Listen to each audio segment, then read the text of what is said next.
Vamos a dar inicio entonces a la videoconferencia titulada Comunicación Estratégica a cargo del doctor Stefano Bartoli. ¿Ya? Voy a tener el placer de presentar a Stefano. La mayoría de nosotros ya lo conoce, sin embargo comentarles que Stefano es el director operativo del Centro de Terapia Breve Estratégica de Arezzo, ¿no? Él ha desarrollado capacitaciones en el modelo estratégico desde Europa del Este, en países como Rusia, hasta Norteamérica, Centro y Sudamérica. O sea, ha desarrollado muchas capacitaciones a lo largo de varios países del mundo. Ha escrito, tiene un libro publicado con el maestro Giorgio Nardone, así que tenemos con nosotros gratamente a un gran profesional de enorme trayectoria y que muy a bien ha tenido acompañarnos el día de hoy compartiendo sus conocimientos. Bueno, sin más, quiero dejarlos con Stefano. Stefano, bienvenido al Perú nuevamente, aunque sea vía virtual. Fuerte abrazo. Adelante, Stefano. Muchas gracias, Ricardo, y muchas gracias a todos vosotros que estáis aquí ahora. Quería estar vivo porque la vez que he venido a Perú ha sido fantástico. Entonces, esperamos que se pueda hacer nuevamente en vivo la conferencia. Hablamos de comunicación estratégica. ¿Todo el mundo me oye bien? Sí, ok. Hablamos de comunicación estratégica y cuando hablamos de comunicación, siempre empiezo mis seminarios con una muy sencilla. La pregunta es, ¿qué es la comunicación? Porque como vosotros sabéis, hay muchísimos cursos de comunicación, pero cuando alguien se pregunta, ¿qué significa comunicar? La mayoría de las personas no sabe cómo contestar. Si vamos a ver los estudios de Jacobson, del psicólogo Jacobson, claro que la comunicación es transmitir un mensaje. Hay alguien que dice algo, hay el mensaje y el destinatario del mensaje. Esa es la comunicación. Hay mucho más que eso. Desde un punto de vista estratégico y sobre todo desde un punto de vista pragmático, comunicar significa crear efectos, o sea, crear efectos sensoriales. Entonces, comunicar significa tocar y mover las sensaciones de las personas. Y nosotros, el ser humano, se mueve una vez que se mueven sus sensaciones. Y el filósofo Séneca lo decía, el ser humano, el hombre, se mueve una vez que algo en su interior se ha movido. Entonces, si nosotros queremos que las personas hagan cosas o que las personas crean un cambio, tenemos que tocar las sensaciones. Y el único medio que tenemos para tocar sensaciones es la comunicación. Eso explica el hecho que la relación es un resultado de la comunicación. ¿Ok? Las relaciones que vosotros creáis con una otra persona, con un paciente, con un coach o con otra persona, es determinada por la comunicación que vosotros vais utilizando. Y la relación es determinada por las sensaciones que habéis movido a las personas, o sea, para el efecto pragmático que habéis creado en él, en ella. Y si lo pensamos bien, eso lo explica también la neuropsicología, en el sentido que desde el punto de vista científico hay un estímulo que está tomado para los órganos de sentidos, como la luz que está tomada por los ojos. Este estímulo se traduce en un proceso que se llama transducción en una percepción, en una sensación. La sensación se transforma en una percepción y la percepción se mueve en una emoción. Y después una conexión y un pensamiento y una reacción. Entonces, nosotros está claro que cómo estamos creados, cómo estamos construidos, es que nos movemos para sensaciones, para estímulos que se trasladan en una sensación. Y la comunicación técnicamente es un estímulo que es la sensación. Entonces, ¿qué significa comunicar? Comunicar significa crear efectos concretos, efectos pragmáticos, que significa tocar las sensaciones de las personas. Eso significa comunicar. Ahora, la parte estratégica, ¿dónde está? Está en relación al objetivo que queremos alcanzar. Entonces, la comunicación es estratégica una vez que es orientada al resultado y al objetivo que queremos lograr. Eso significa que si nosotros tenemos un objetivo y queremos utilizar la comunicación estratégica, a nivel operativo es tocar la acción que mueva a la persona hacia el objetivo que queremos lograr. Ahora, eso es muy interesante porque en los años 60 en Palo Alto, Paul Watzlawick y todos los otros profesores del Mental Research Institute, John Wickland, empezaron a estudiar los efectos pragmáticos de la comunicación y han encontrado 5 axiomas, o sea, digamos 5 modalidades que la comunicación tiene. Tenemos que pensar que los axiomas son como absolutos, o sea, no se pueden quitar los axiomas de la comunicación. Y el primer axioma que todo el mundo conoce y que ahora se ha trasladado en un aforisma, digamos, un aforismo es: no se puede no comunicar, todo es comunicación. Pero ¿eso qué significa? Todo es comunicación. Si lo pensamos bien, como lo hemos explicado ahora, saber comunicar significa crear estímulos, crear efectos sensoriales en una persona. No se puede no comunicar, significa que no se puede no influenciar una persona. No podemos ser neutros, es técnicamente imposible. También si vosotros no vais a decir nada, no habláis, os calláis y sin mover el cuerpo y la mente, la presencia de estar ahí enfrente de una persona o de un grupo de personas, influencia los que os están mirando. Entonces, técnicamente, es imposible estar neutros. A nivel epistemológico, es técnicamente imposible. Eso significa que vosotros tenéis una responsabilidad. La responsabilidad es cómo voy a comunicar, a influenciar a la otra persona.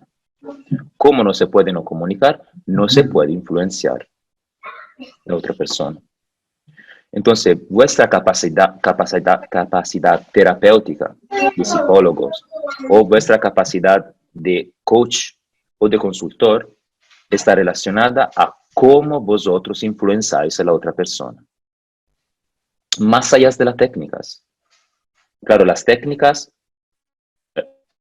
son muy, muy importantes, pero más allá de la técnica hay la relación, que es el resultado de la comunicación. Y entonces, si queremos hacer como un pequeño esquema técnico, hay comunicación, estímulo, o sea, efectos sensoriales, influenciamiento, relación. Eso significa, si lo vamos a ver al revés, que si una relación no está buena, significa que el central ha sido orientado, influenciado de una cierta forma y hay que corregir la comunicación. ¿Ok? Si no se puede no comunicar y entonces no se puede no influenciar, vosotros tenéis una responsabilidad. Elegir cuál es la comunicación más eficaz y más eficiente para la persona que estás ayudando. Pensar que se puede decir algo así, o como muchas veces se dice, ¿no? Ah, esto lo he dicho, pero sin intención. No existe. Hablar es como lanzar una flecha. Una vez que se lanza una piedra, una vez que está lanzada, no puede pararse. Y eso abre un mundo muy interesante. Nosotros reconocemos las formas de las cosas, no reconocemos el contenido.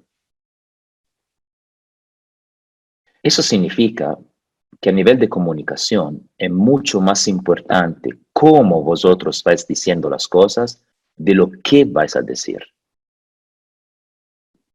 Eso significa que la capacidad de influenciamiento de una persona hacia la otra es más cómo vosotros vais eligiendo las palabras, vais modulando la voz, vais eligiendo las pausas o vais a mover el cuerpo hace el contenido que decidéis de elegir.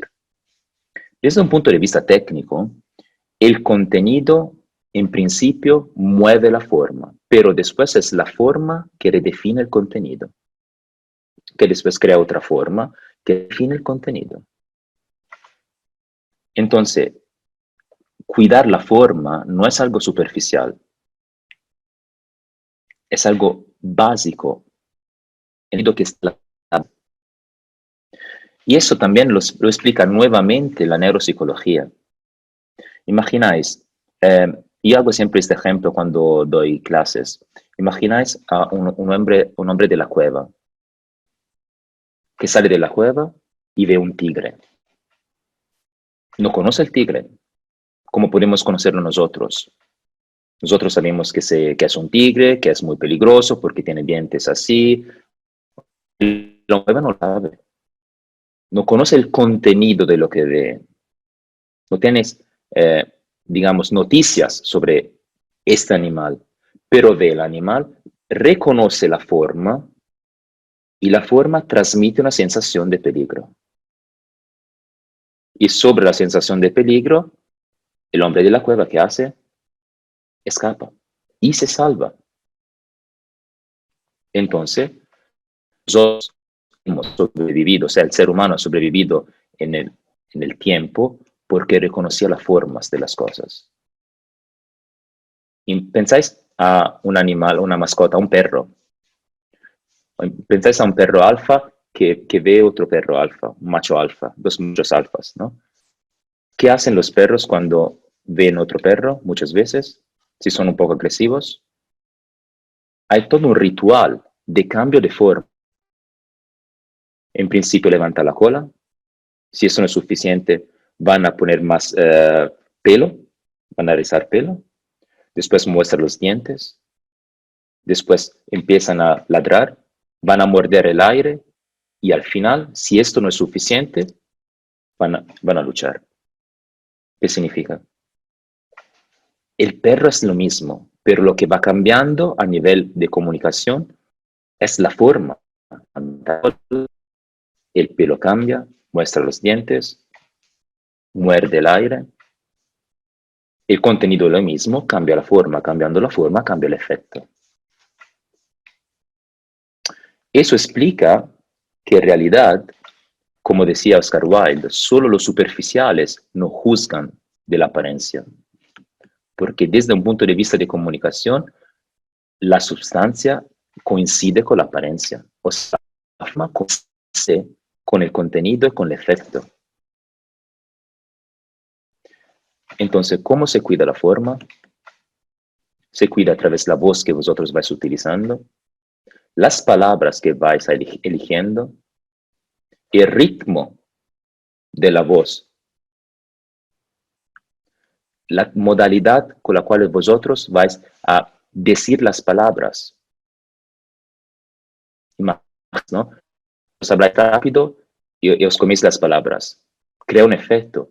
Si vosotros vais ralentizando el diálogo, todo cambia. Además que la comunicación hipnótica, la hipnosis en trance que nosotros utilizamos mucho, se basa sobre movimientos de comunicación. Comunicación no verbal, o sea, el cuerpo, paraverbal, la utilización de la voz, y claramente al final, verbal, o sea, las palabras que utilizamos. Y eso es el segundo axioma. Y pensáis, hemos hablado de la relación. La relación es el resultado de la forma que utilizáis. Las amistades, los enemigos, las personas que nos caen bien de piel, que nos caen mal, se basa todas las sensaciones sobre la forma que nosotros damos. Nos juntamos a personas o nos alejamos de la persona no por lo que dicen, sino para cómo lo dicen. Pensáis en una pareja. Probablemente todo el mundo una vez ha tenido una pareja y seguramente habéis discutido con él o con ella. Si pensáis a vuestra experiencia, ¿cuántas veces habéis discutido con vuestro novio o vuestra novia el contenido técnico de un asunto. ¿Y cuántas veces habéis discutido sobre la forma? Una de las frases que siempre se escucha más en terapia es, sí, la persona, estoy de acuerdo con lo que ha dicho la persona, pero es como me lo ha dicho que me ha hecho enfadar. Eso significa que la forma crea la realidad perceptiva de la persona. Y más, ¿no? La realidad se crea por la comunicación y sobre todo para la forma que nosotros damos a la comunicación.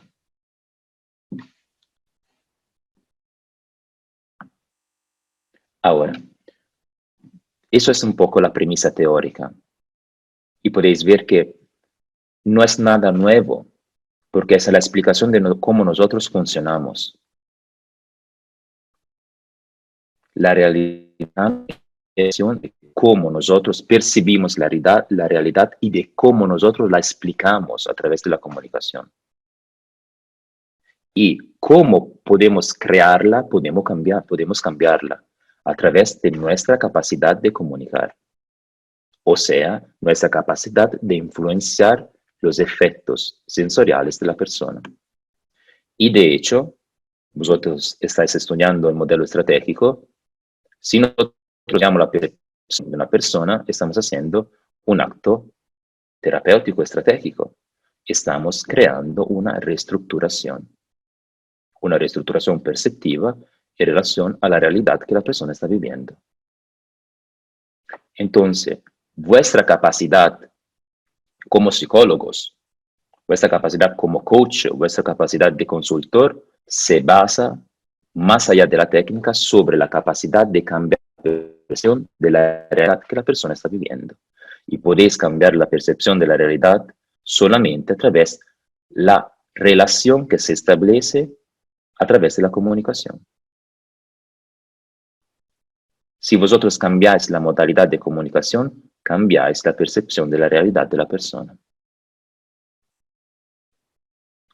¿Cuál es la modalidad mejor para empezar a influenciar la otra? ¿Cuál es la sensación mejor, más eficaz, digamos, que tenemos que transmitir para influenciar la persona? Los latinos decían, la sensación más poderosa es la suavitas, o sea, la suavidad. Y suavitas, esta palabra latina, suavitas, es la base de persuasión. Persuasión significa llevar a nosotros a través de las suavitas, de la suavidad. Entonces, la modalidad de comunicación más poderosa que podéis utilizar es la persuasión. Persuadir al otro hacia el objetivo que queremos lograr. Hay una diferencia muy importante entre persuasión y convencimiento. Son dos cosas completamente diferentes. El convencimiento se basa sobre la escolástica latina, en el sentido que yo tengo un asunto, una tesis. La otra persona tiene una otra tesis que se llama antítesis o antitesis. Entonces, yo propongo, voy a demostrar mi tesis. La otra persona propone su antítesis y empieza una lucha entre tesis. ¿Quién gana? Gana la tesis o la antítesis más perfecta o más construida bien, con números, resultados, donde no se puede crear una otra antítesis. Ahí hemos ganado, hemos vencido con una tesis, convencimiento. Pero ¿dónde hemos trabajado? ¿Sobre la parte sensorial de la persona o sobre la parte cognitiva? La parte más racional. Hemos convencido a la persona con un razonamiento. Eso significa que la persona dice, no puedo decir que no, pero a nivel sensorial no se ha movido nada. Muchas veces pasa que la persona acepta la antítesis, pero adentro se ha creado la gana de crear otra lucha contra nosotros sobre otro asunto. La persuasión trabaja sobre otros niveles. La persuasión trabaja sobre el nivel más sensorial, sobre las sensaciones que se mueven a través de la comunicación. Esa es la parte más importante. Persuadir significa no convencer, sino mover sensaciones. Porque si nosotros movemos las sensaciones de la otra persona, la persona, como decía Blaise Pascal, se convence mucho más rápidamente. Entonces, para resumir un poco, si vosotros queréis aumentar vuestra capacidad de influenciamiento, vuestra capacidad de consultor, de dónde estáis trabajando, hay que cuidar muchísimo la forma de cómo nosotros comunicamos, porque la forma crea la relación. Es la relación. Mover las sensaciones hacia el objetivo que queremos lograr, y no explicarlo, sino moviendo sensaciones. ¿Cómo se mueven las sensaciones de una forma más estratégica? Se mueven a través de las preguntas. La técnica más sencilla, pero la más poderosa también, para persuadir a una persona es preguntar. Cada vez que vosotros afirmáis algo, estáis poniendo una resistencia al cambio. Es mucho más poderoso preguntar. O sea, transformar todo lo que vosotros naturalmente os sale de decir o afirmar en una pregunta. Vuestras intuiciones, vuestras percepciones, intentáis trasladarlo en una pregunta. Porque las preguntas mueven las sensaciones. Afirmar algo pone y para la persona en un concepto. Entonces, si nosotros queremos mover la percepción de la persona desde un punto a otro punto, hay que utilizar las preguntas para orientar la percepción. Si nosotros orientamos la percepción desde un punto de vista que la persona nunca había pensado o visto antes, estamos cambiando su realidad. Hay una frase muy bonita de un escritor que se llama Aldous Huxley, que dice, la realidad no es lo que nos pasa, sino lo que nosotros hacemos con lo que nos pasa. Entonces, todo depende del punto de vista que utiliza la persona para ver su realidad. Si la modalidad con la cual la persona percibe la realidad y reacciona a la realidad no funciona más, es disfuncional, hay el problema y se puede generar la patología. Nosotros tenemos que cambiar el punto de vista para ver la misma cosa de otra forma. Porque viéndola desde otra forma, cambia las percepciones. Cambiando las percepciones, cambia las reacciones. Y entonces cambia las emociones, cambia las conexiones, cambia la realidad. ¿Os acordáis, no? Estímulo, sensación, percepción, reacción, emoción y al final conexión. Cambiar significa percibir la misma cosa en una forma diferente. Y la herramienta más poderosa que tenemos es la comunicación.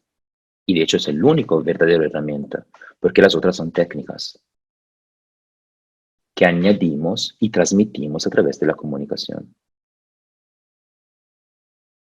Claro, aquí, cómo se formulan las preguntas, podemos hablar no una hora, sino una noche entera, un fin de semana entero. Cómo se utiliza el diálogo estratégico, cómo se pueden hacer preguntas con una doble alternativa, con una ilusión de alternativa, preguntas orientantes, preguntas discriminantes, preguntas que afirman, preguntas que ponen en duda,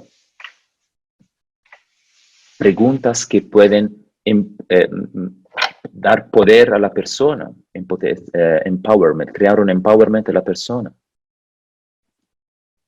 Entonces, no se puede explicar a nivel técnico cómo se formula una pregunta, porque es algo que necesita mucho más tiempo. Pero el trabajo necesario es transformar cada intuición, cada percepción, cada cosa que queréis decir en una pregunta, aunque parezca natural y lógico afirmar. Y como sabéis, desde un punto de vista estratégico, nunca preguntamos el porqué de las cosas, porque el porqué pertenece al pasado, el pasado no se puede cambiar, y orientamos a cómo funciona una situación, cómo funciona un problema. Porque cada problema tiene un funcionamiento. Es bastante matemático, digamos. Para descubrir cómo funciona un problema, tienes que analizar soluciones intentadas. Pero aquí abrimos el mundo del problem solving y después de las técnicas más psicológicas. Volviendo a la comunicación, comunicar bien significa gestionar también las resistencias al cambio. Si comunicáis mal, significa aumentar las resistencias al cambio. Hay una cosa que muchas veces los psicólogos se olvidan. Cuando un paciente no responde bien a la terapia, no responde bien a lo que estamos haciendo, la mayoría de los psicólogos pone atención sobre la técnica, a nivel técnico. A lo mejor no he entendido bien el problema, tengo que analizar nuevamente el problema, tengo que dar otra técnica, tengo que hacer otro protocolo. Pero el 90% o más del 90% de los fracasos terapéuticos, de los dropout, se basan sobre la relación, no se basan sobre la técnica. Si queremos cambiar la relación, tenemos que cambiar nuestra modalidad de comunicación. Crear una sintonía relacional significa encontrar la posición más complementaria al cambio, que no significa necesariamente ser igual a la persona. Muchas veces tenemos que ser diferentes para cambiar la persona.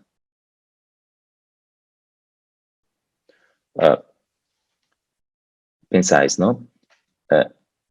Si una persona necesita un psicólogo más duro, yo tengo que ser esta persona para ayudar al paciente. Pero necesita un terapeuta más dulce, que escucha más, que es más suave. Tendré que adaptarme y ser esta persona. Esto significa que vosotros tenéis que ser lo que vosotros sois y al mismo tiempo tenéis que ser la persona, el psicólogo o el terapeuta que el paciente necesita. Y esa es la base y, digamos, la base y al mismo tiempo la parte más evolucionada de nuestro trabajo. Ser lo mismo y al mismo tiempo cambiar siempre, como el agua. Es el estratagema final del psicólogo, del terapeuta, del coach. Ser siempre lo mismo y al mismo tiempo cambiar siempre. Hay un realismo del filósofo Heráclito. Una vez Heráclito dijo: ningún hombre se puede bañar en el mismo río, porque ni el agua del río es la misma y ni el hombre es lo mismo, aunque el río es lo mismo y el hombre es lo mismo. Y ese es nuestro trabajo. Esa es nuestra capacidad. ¿Y cómo gestionar esta ambivalencia de ser lo mismo y al mismo tiempo ser la persona que el paciente necesita?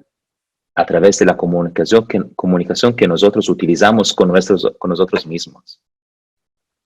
Porque como nosotros influenciamos a la otra persona a través de la comunicación, también influenciamos nuestras sensaciones con la comunicación que utilizamos con nosotros. sabéis, ¿no? Cada persona tiene 3 niveles de comunicación y relación. El primer nivel es la comunicación y relación con el otro. Después hay la comunicación y relación con nosotros mismos. Y después hay la comunicación y relación con el sistema, con el mundo. Saber dialogar con nosotros para cambiar nuestras percepciones, nuestras sean más eficaces y eficientes para gestionar nuestra realidad y para ayudar a los otros, el trabajo cotidiano que tenemos que hacer. Porque si nosotros no sabemos cómo influenciar nuestras sensaciones, ¿cómo podemos influenciar la sensación de otra persona? Así que todo es comunicación. No se puede no comunicar. Volvemos a lo que Paul Watzlawick en su pragmática de la comunicación humana, o creo que en español es la comunicación humana. Todo es comunicación. También el silencio es comunicación. Imagináis una madre que tiene un hijo de 15 años que empieza a salir con sus amigos. Le envía un mensaje para saber cómo está y el hijo no contesta. ¿Crea sensaciones en la madre? ¿Mueve las sensaciones? Totalmente sí, la madre empieza a tener miedo de que pueda haber pasado algo. Entonces, la falta de comunicación, la falta de respuesta es una respuesta. La falta de comunicación es una comunicación. El silencio habla mucho más de 1000 palabras. Así que es mucho más importante elegir muy bien, elegir las palabras. Porque algunos silencios pueden matar como hacer enamorar a una persona. Pero el silencio en su estructura es lo mismo. Lo que cambia es la percepción que siente la persona. Entonces, para, digamos, poner un marco al cuadro, nosotros somos creadores de realidad, porque somos creadores de sensaciones y no podemos evitarlo. Somos condenados en hacer esto cotidianamente. Termino esta pequeña conferencia y después os dejo a las preguntas si hay preguntas, con una frase que escribió el escritor Orgasset. El ser humano es un escritor, decía el poeta. Y no es importante si es un escritor original o alguien que va a copiar los otros. Igualmente, nosotros somos condenados a ser libres. Ser libres de escribir nuestra historia. Es libre de comunicar, influenciar y crear realidades. Muchas gracias. Excelente, gracias, Stefano. Bueno, yo creo que ahí, si es que ya no habría ninguna, vamos a cerrar la presentación. Nuevamente, Stefano, agradecerte muchísimo, de verdad, mucho, agradecerte por transmitirnos tus conocimientos. Ha sido una sesión maravillosa, de mucho conocimiento y mucha profundidad. Sinceramente, muchas gracias, de verdad. Y aprovecharé en agradecer también la presencia de todos y cada uno de nuestros alumnos, compañeros y amigos que han estado presentes el día de hoy en tu presentación. Sinceramente, bueno, ya te dejo con unas últimas palabras para cerrar y muchas gracias, Stefano. Muchas gracias a vosotros, muchas gracias a ti, Ricardo, que eres nuestro representante oficial, nuestra sede didáctica en Perú. Entonces, digamos que si queréis aprender el modelo estratégico de Giorgio Nardone, que es en realidad el único del Mental Research Institute que ha desarrollado todo lo que se desarrolló allí, que ha mejorado todo lo que se desarrolló allí, en Perú hay Ricardo de la Cruz, que es nuestro representante oficial. Y os dejo con simplemente, no es un consejo, sino una idea. La idea es que si no avanzamos y mejoramos cada día, no nos paramos, nos retrocedemos. Entonces, si queréis mejorar, la mejoría es cotidiana y es infinita. Pensar que hemos llegado a un punto y me puedo parar ahí, significa volver atrás. O avanzamos o retrocedemos. Muchas gracias.